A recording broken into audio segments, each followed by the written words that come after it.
Welcome to Leaf Blast number 2. Now get your mind out of the gutter. I'm not taking a number 2. Let's clean up this program over here. This is my second episode, so not that I'm sitting here making number 2s everywhere. So, now that we've gotten that all cleared up, I'm here to talk about the Leafs. I'm no longer sitting by watching games and just crying myself to sleep every night. As a Leaf fan, hurting inside, my heart with holes in it just shot by pucks from the opposition. That's not what I'm here to do now. I'm here to voice my opinion for the first time since I was in my father's nutsack listening to Macdonald score goals, who, incidentally, I got my fashion sense from. Now, the last time I was on, I was talking about how Randy Carlyle needs to get into the dressing room at least, 2 or 3 hours before the game and wake up Castle and Van Riemsdyk and Bozak as they were up all night masturbating to Miley Cyrus. Well, look at who's been listening to Leaf Blast, because it seems as though since I was last on, the Leafs, especially that number 1 line with Castle, has officially stopped masturbating and are now focusing solely on the hockey game. So good for you, bloody Carlisle, for listening to me, because I know what I'm talking about. Okay, now, I'd like to say congratulations to the Leafs for playing really hard. My only problem is they're still running that pattern of bloody playing well and then going to sleep a little bit and letting the other team come and score and then have to let it up to James Reimer or bloody Bernier in overtime. Stop with that. Play hard all game long and everything will be fine. Don't romanticize in the third period. Play hard the whole game long. The game against Boston was great. I'm going to give special honorary mention to Gleason. That guy is everything I'm talking about. That Gary Roberts, the guy that just goes out there and says, I'm not letting you score goals anymore, and just, block that shot, and block this shot, and boom, with my head, I block another one. That's a guy who you want on this team. Okay, now, that's aside. I'm happy the Leafs have won.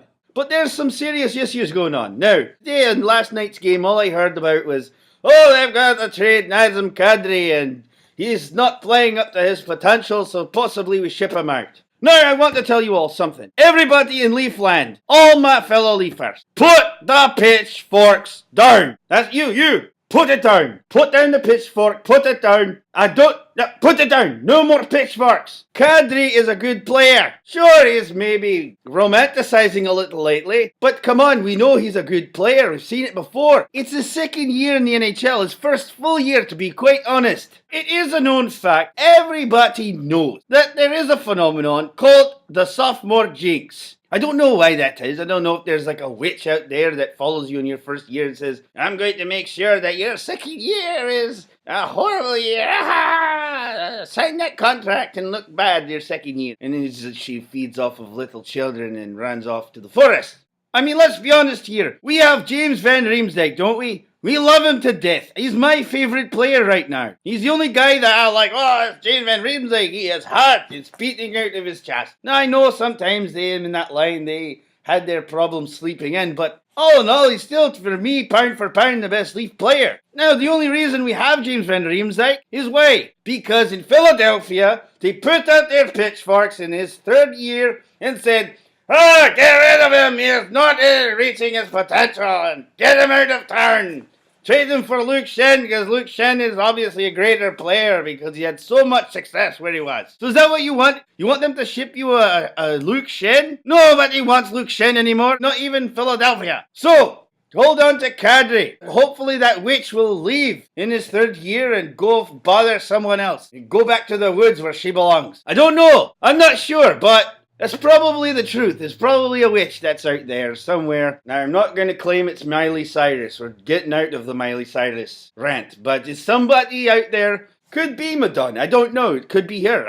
It's somebody out there that just follows hockey players around in their second year. It says, I don't want you to have a good second year, so you should, don't bloody sign long contracts. It's a phenomenon. It's out there. It's like another thing I'm going to talk about. I'm going to talk about something that's pretty serious now. It's kind of hockey related and not, but it is Sasquatch related. You know that there's like a $10 million reward for finding Bigfoot? Well, look no further, because Shane Macdonald found him.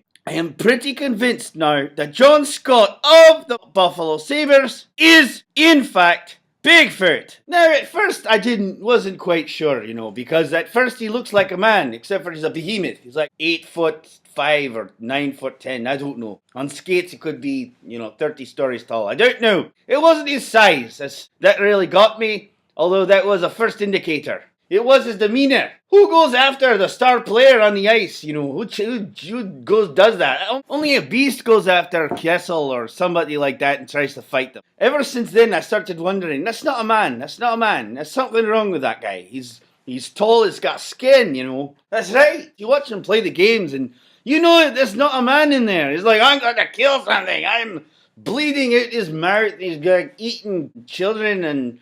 It looks like, on the ice, I gotta eat something. I'm hungry. I'm going to... Only a bloody Sasquatch carries on like that. So I believe that if you do the DNA evidence on the Buffalo Sabres player, John Scott, you will in fact find out that he's not really a man, that he is a Sasquatch. Now, don't be fooled that he doesn't have hair. He doesn't have a giant mustache like I do, and Lenny Macdonald, who in fact I got my fashion sense from. No, he is, however, I believe, a Sasquatch. So...